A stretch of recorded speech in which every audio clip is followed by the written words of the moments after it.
नमस्कार दोस्तों, एक बार फिर हाजिर हैं लेकर physics in finger tips with Lalit Chaturvedi.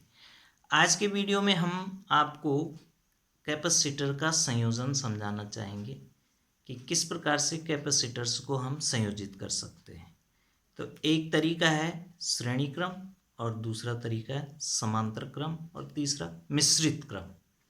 तो तीनों पर थोड़ी थोड़ी हम चर्चा करेंगे और डिफाइन करेंगे कि तुल्य धारिता कैसे निकालेंगे संयोजन की। तो मित्रों, सर्वप्रथम मैं श्रेणी क्रम में लेना चाहूँगा कि माना हमारे पास तीन कैपेसिटर हैं C1, C2, C3, उनकी धारिताएं हैं और पहले के एंड पॉइंट्स से फिर दूसरे को कनेक्ट किया और दूसरे से फिर तीसरे को कनेक्ट कर दिया। इस तरह एक श्रेणी क्रम बन गया, इनका सीरीज बन गया। अब इस कॉम्बिनेशन को जब हम बैटरी से सपोज ज्वाइन करवाते हैं तो बैटरी का ये टर्मिनल वोल्टेज कहलाता है। यहाँ पर ये पॉजिटिव टर्मिनल और ये नेगेटिव टर्मिनल। जब ये पॉजिटिव टर्मिनल यहाँ से आवेश को संग्रहित करवाता है इस प्लेट पे प्लस क्यू करके, तो सामने वाली प्लेट पे प्रेरण के कारण माइनस क्यू आ जाता है और फिर इसके सामने वाली प्लेट पे प्लस क्यू आ जाता है आवेश और फिर इसके सामने वाली प्लेट पे माइनस क्यू और फिर इस पे प्लस क्यू और लास्ट में ये minus Q, because minus terminal. तो कुल मिला के हम देखते हैं कि फर्स्ट और लास्ट के बीच का तुल्य कैपेसिटेंस C है। तो एक ही आवेश इसको दिया गया, यहाँ पे संचित हुआ। तो आपने थोड़ा सा ध्यान में रखना है कि एक डीसी वोल्टेज है, तो ये सिर्फ डीसी जो वोल्टेज होता है यानी बैटरी जो काम करवाती है इस पे आवेश को संचित करवाने का काम करती है।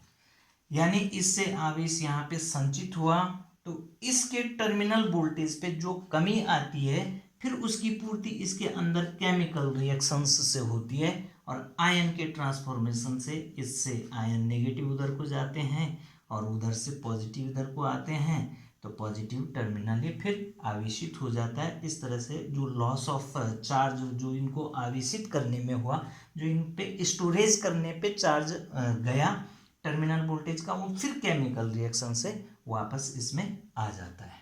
तो इस तरह के संयोजन में हम क्या देखते हैं कि हमने क्यू आवेश को संचित किया, तो क्यू इसमें भी हुआ, इसमें भी हुआ, इसमें भी हुआ, लेकिन उनकी कैपेसिटेंस अलग अलग है। हो सकता है कि ये ज़्यादा हो तो इसमें तो और आवेश ग्रहण करने की क्षमता थी, मगर उसने किया कितना, क्यू ही किया।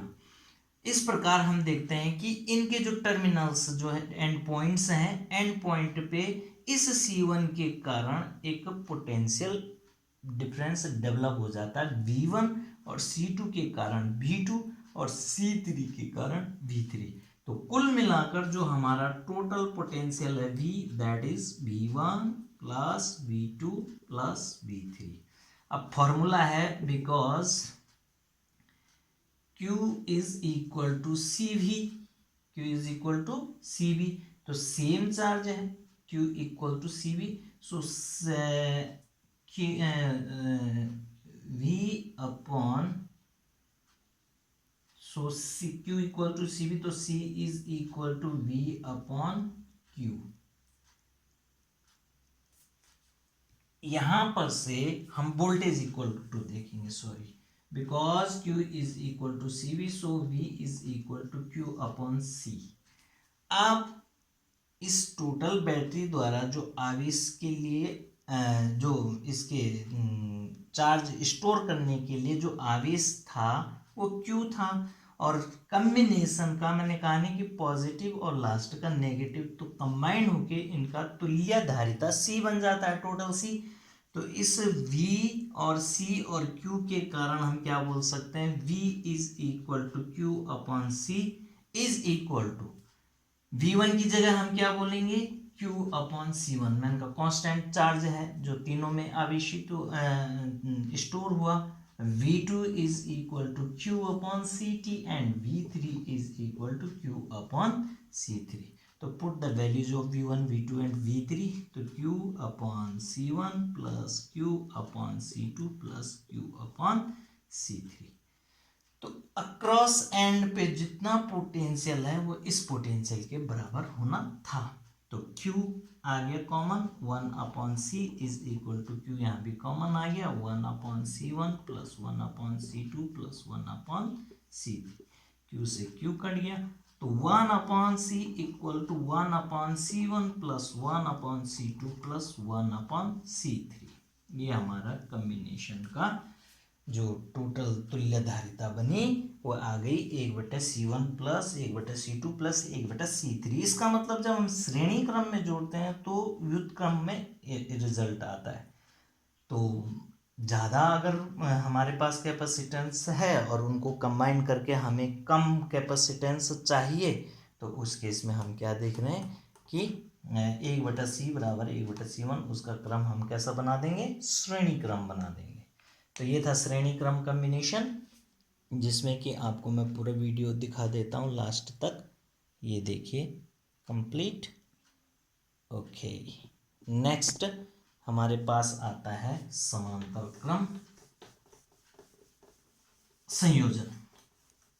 तो समांतर क्रम में क्या होगा कि एक कैपेसिटर, दूसरा कैपेसिटर और तीसरा कैपेसिटर, इन तीनों के एक एक एंड्स इस तरह से कंबाइन करेंगे हम, एक कम्बिनेशन पॉइंट बनेगा इनका यहाँ पर, दिस वन इज कम्बाइनेशन पॉइंट, और इस कम्बिनेशन पॉइंट को हमने वोल्टेज से कनेक्ट कर दिया, डीसी वोल्टेज से V।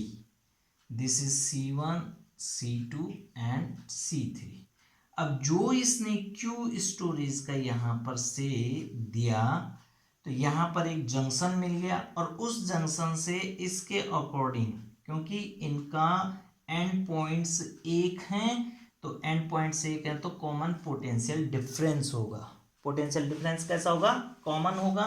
तो क्या चीज बट गई C1 C2 के अनुसार, इस बार Q1 और Q2 और Q3 अकॉर्डिंग टू इनके जो C1 C2 C3 को सेम वोल्टेज करने के लिए इस तरह का कॉम्बिनेशन बन गया।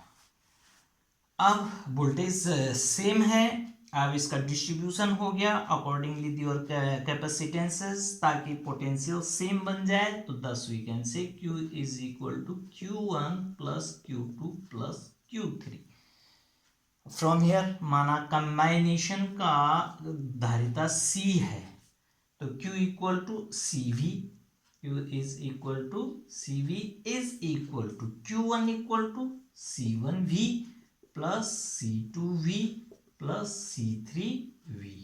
अब CV कॉमन निकाल दो यहाँ से, C1 plus C2 plus C3, V से V कैंसिल, तो you will have C is equal to C1 plus C2 plus C3। यानी गिवन कैपेसिटर्स से अगर हमें ज़्यादा कैपेसिटेंस चाहिए तो हमें उनका कॉम्बिनेशन कैसा करना चाहिए, समांतर क्रम कर देना चाहिए। किस तरह का क्रम कर देना चाहिए, समांतर। अब इस तरह के जो प्रॉब्लम्स आती हैं न्यूमेरिकल्स, तो सर्किट डायग्राम से ही रिलेटेड होती हैं। तो एक दो सर्किट डायग्राम अगर मैं यहाँ पे सॉल्व करना चाहूँ तो उसको देखिएगा कि सपोज हमारे पास एक घन है,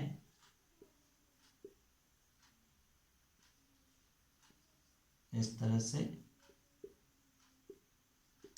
ठीक है, ये घन हो गया हमारे पास, और A और B पॉइंट्स हमारे पास, इनको हमने कंबाइन कर दिया सपोज किसी बैटरी से, और प्रत्येक में भुजा में सेम कैपेसिटर है हमारे पास C, प्रत्येक साइड में।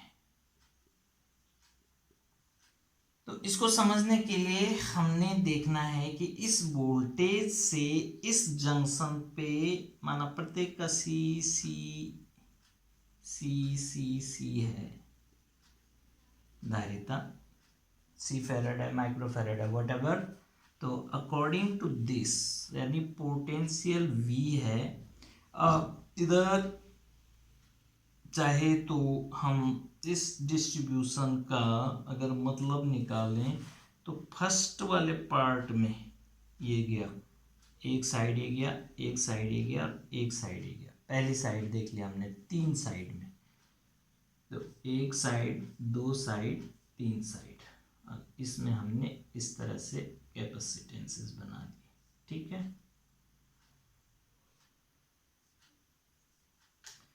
अब उसके बाद ये वाली साइड यहाँ जाके फर्दर डिवाइड हो जाती है टू पार्ट्स में, ऐसे ऐसे, और ये वाली साइड भी फर्दर डिवाइड हो जाती है ऐसे और ऐसे, ये टू साइड में। और जो ये तीसरी वाली साइड है ये भी दो में फर्दर डिवाइड हो जाती है इस तरह से, यानी प्रत्येक कैपेसिटर दो में डिवाइड हो जाता है।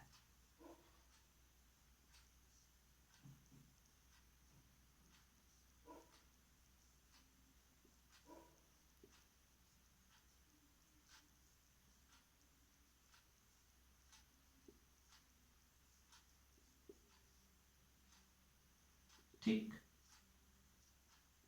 उसके बाद हमने कहा पहले ये दो में डिवाइड हो गया, अब ये जो दो, ये भी दो में डिवाइड हो गया। अब ये वाला और ये वाला कंबाइन होके एक में आ जा रहा है, तो ये और ये कंबाइन होके किस में आ जाएंगे, एक में, और इसी तरह से अगले दो भी एक में, और इसी तरह से अगले दो भी एक में, और लास्ट में ये तीनों कंबाइन होंगे, कुछ इस तरह बन जाएगा।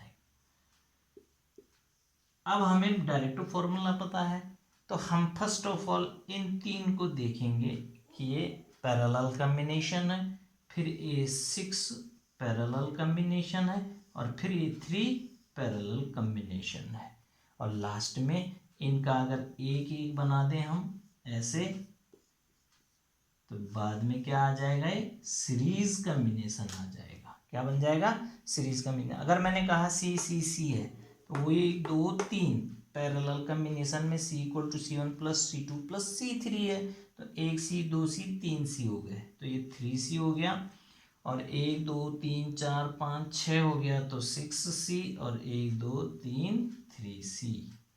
ठीक, अब इसका जो रिजल्ट बना तो सीरीज में आ जाता है, तो फाइनली 1/C बोल देंगे, तो 1/3C + 1/6C + 1/3C, दो दो कर देंगे।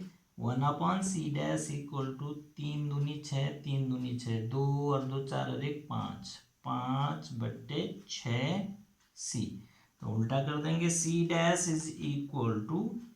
6/5C।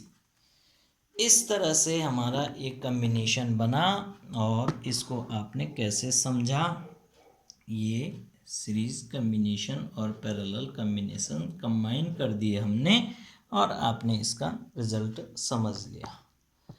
हमें किसी भी प्रकार के सर्किट मिल जाए हम सॉल्यूशन कर सकते हैं, बिकॉज हमें बेसिक फार्मूलाज सारे पता हैं।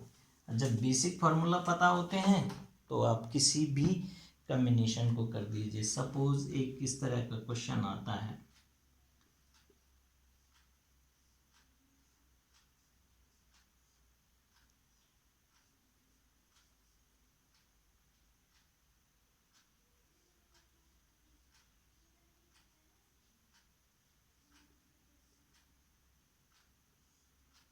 कुछ इस तरह का है, तो हमने इस पॉइंट और इस पॉइंट के बीच में कंबाइन इनका सी निकालना है। तो कैसे समझना है कि फर्स्ट ऑफ ऑल यहाँ से डिस्ट्रीब्यूशन हो गया, एक ब्रांच ये गई, एक ब्रांच ये गई।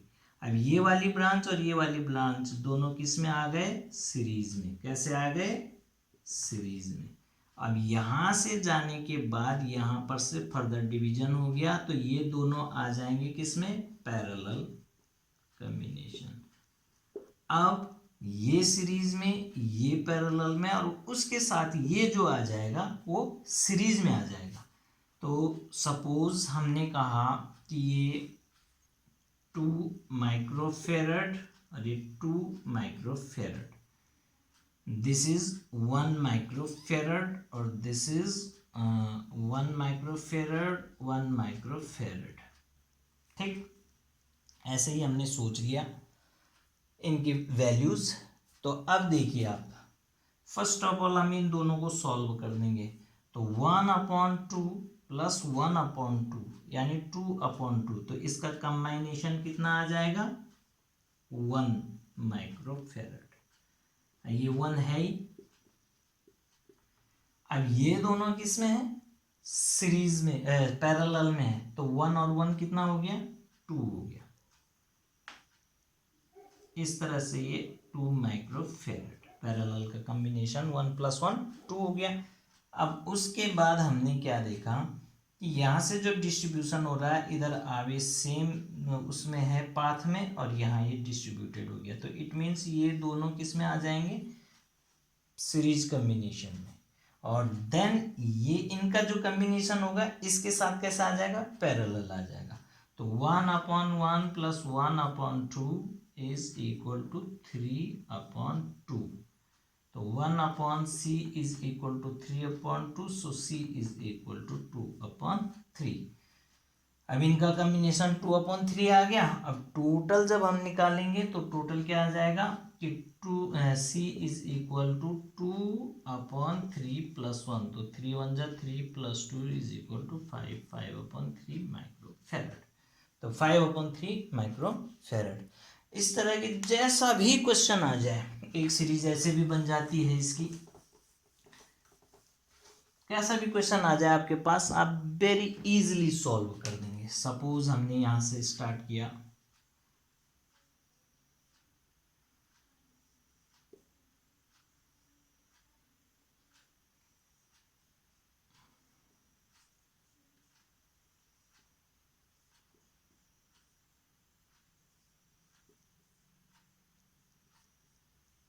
कुछ इस तरह की चेन थी हमारे पास, इस तरह का, ठीक है।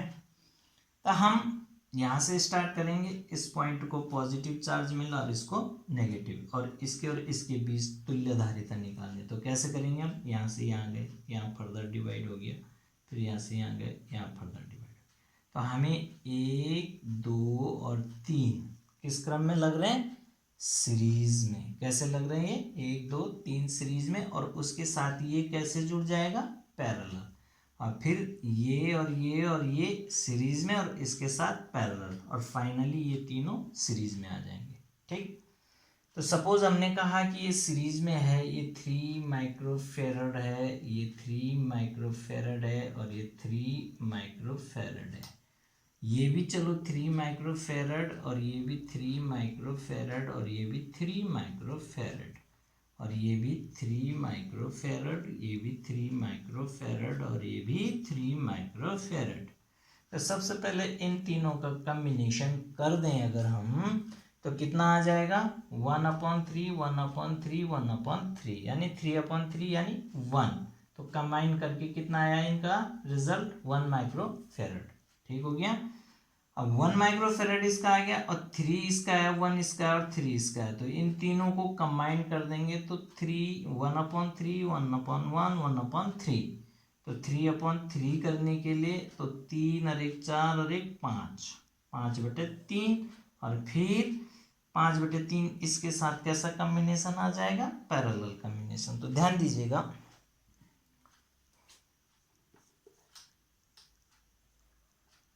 हमने ईच को क्या कहा, 3 माइक्रोफेरेड।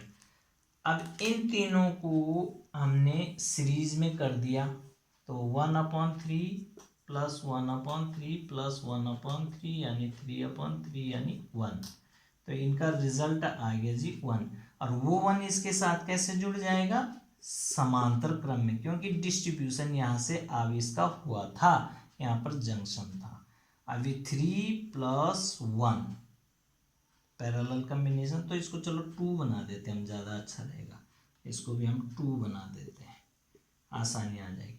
तो 2 और 1 कितना हो जाएगा, अगेन यहाँ पर हमें 3 माइक्रोफेरेड मिल जाएगा। 2 + 1 पैरेलल कॉम्बिनेशन। अब ये 3 आ गया, फिर और ये 3 और ये 3 और ये 3 मिल करके बना देंगे 1, और 2 के साथ जब ये मिल जाएगा पैरेलल कॉम्बिनेशन, क्योंकि यहाँ से फर्दर डिवीजन हो रहा था, तो फिर क्या आ जाएगा यहाँ पे 3 माइक्रोफेरेड। अब ये 3 माइक्रोफेरेड 3 माइक्रोफेरेड 3 माइक्रोफेरेड किस कॉम्बिनेशन में आ जाएंगे, फाइनली सीरीज में आ जाएंगे। तो 1/3 1/3 और 1/3 3/3, यानी 1 microfarad is total capacitance of this series. तो मित्रों, इस तरह से हम पैरेलल कॉम्बिनेशन और सीरीज कॉम्बिनेशन को कंबाइन करके कैसे समझ सकते हैं। तो इसके न्यूमेरिकल प्रॉब्लम बड़े इजी आते हैं। एक चीज़ का और ध्यान रखना, कहीं पर इस तरह का क्वेश्चन आ जाता है कि ये कुछ इस तरह से बन जाए,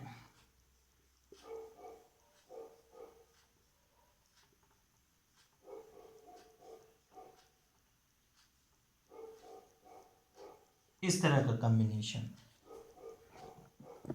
देखिए अगर इस तरह का क्वेश्चन आ जाता है ये, और ये भी 2 माइक्रोफेरड, ये भी 2 माइक्रोफेरड, ये भी 2, ये भी 2 और ये भी 2, तो क्या करेंगे हम कि आवेशन होगा इसका यहाँ पॉजिटिव प्लस फिर माइनस, फिर इधर प्लस इधर माइनस, लेकिन यहाँ प्लस और माइनस का फिर यहाँ प्लस, तो इसमें एक बैलेंसिंग स्थिति आ जाती है, इससे कोई आवेश नहीं जा पाता, क्योंकि यहाँ का आवेश और यहाँ का आवेश एक दूसरे को निरस्त कर देते हैं। तो हमें इस तरह के कॉम्बिनेशन में क्या मिल रहा है कि ये दोनों सीरीज में और ये दोनों सीरीज में, और फाइनली उनका रिजल्ट पैरेलल आ जाएगा।